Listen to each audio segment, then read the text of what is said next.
l'huile, je répète, est le symbole d'une vie concassée. Jésus dit dans Jean 12, 24, aussi longtemps que le grain de blé qui tombe en terre, s'il tombe, il reste seul. Remarquez une chose, le blé passe par le même processus. Pour donner la farine et avoir le pain, le blé doit être écrasé, n'est-ce pas? Oui. L'olive, pour avoir l'huile, aussi longtemps que vous laissez l'olive là, il n'y a pas d'huile. Le raisin, donc, que ce soit le pain, le symbole de la Sainte Seine, que ce soit le vin, le symbole donc de la Sainte Seine, que ce soit l'olive, vous allez remarquer, il y a la même chose, écrasement. Qu'est-ce que ça veut dire? Ça veut dire que nos vies resteront intactes et ne serviront pas à glorifier Dieu tant que nous ne passons pas par le pressoir à huile.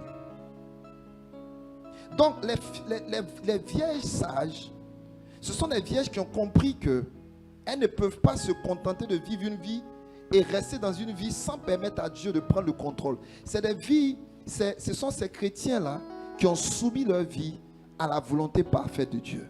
Qui ont dit à Dieu, non pas ma volonté, mais ta volonté. Et Jésus le dit dans Matthieu 7. Il dit, ce n'est pas tous ceux qui me disent quoi? Seigneur, Seigneur, qui entreront dans mon royaume, mais qui? Seulement ceux qui font la volonté de mon Père. Et si vous remarquez bien, quand les vierges folles sont arrivées et que les portes étaient fermées, qu'est-ce qu'elles ont dit? Si vous remarquez bien, peut-être que quelqu'un peut lire, je veux que vous puissiez quelqu'un lise pour nous. Vous allez voir une expression. Matthieu 25, prenez là où elles sont venues à la porte pour dire de leur ouvrir. Quelqu'un peut trouver ça pour nous? Hein? Même dans l'assemblée. Hein? Plus tard, oui, elle dit. Elles ont dit Seigneur combien de fois? 2 fois. Combien de fois? 2 fois. Ça ne vous fait pas penser à quelque chose?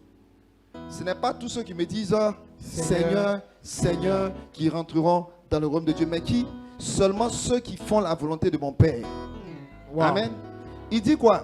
Il dit plusieurs viendront en ce jour et diront Seigneur, c'est en ton nom que nous avons prophétisé. Le ministère de la prophétie est l'un des ministères les plus recherchés aujourd'hui par les chrétiens. On veut la prophétie. Il y a des gens qui prophétisent. Il y a des serviteurs de Dieu qui prophétisent. Il y a un groupe qui va venir dire Seigneur, n'est-ce pas en ton nom que nous avons guéri des malades? Le ministère de la guérison est l'un des ministères les plus recherchés aujourd'hui par l'Église. Oui. Vrai ou faux? Oui. Et Dieu a donné cette grâce à plusieurs d'exercer le ministère de la guérison. Et les gens sont bel et bien guéris. Et n'est-ce pas en ton nom? Le troisième groupe vient dire que nous avons fait quoi? Chasser des démons. Oui. Le ministère de la délivrance est l'un des ministères les plus demandés aujourd'hui. Vrai ou faux? Vrai. Vrai ou faux? C'est vrai.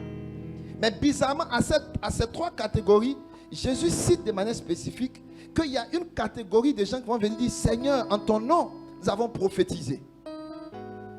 Nous avons chassé des démons. Et nous avons guéri des malades. Et on l'a fait au nom de qui? De Kokangba? Non. De qui? Au nom de Jésus. Mais curieusement, Jésus va dire arrière de moi. Arrière de moi. Autrement dit, il leur ferme la porte. C'est le Seigneur, Seigneur. Et il les appelle en leur disant ouvriers de l'iniquité. Qu'est-ce qu'un ouvrier de l'iniquité? Un ouvrier de l'iniquité, c'est quelqu'un qui vient servir Dieu sans avoir besoin de Dieu. Expliquez-nous, pasteur.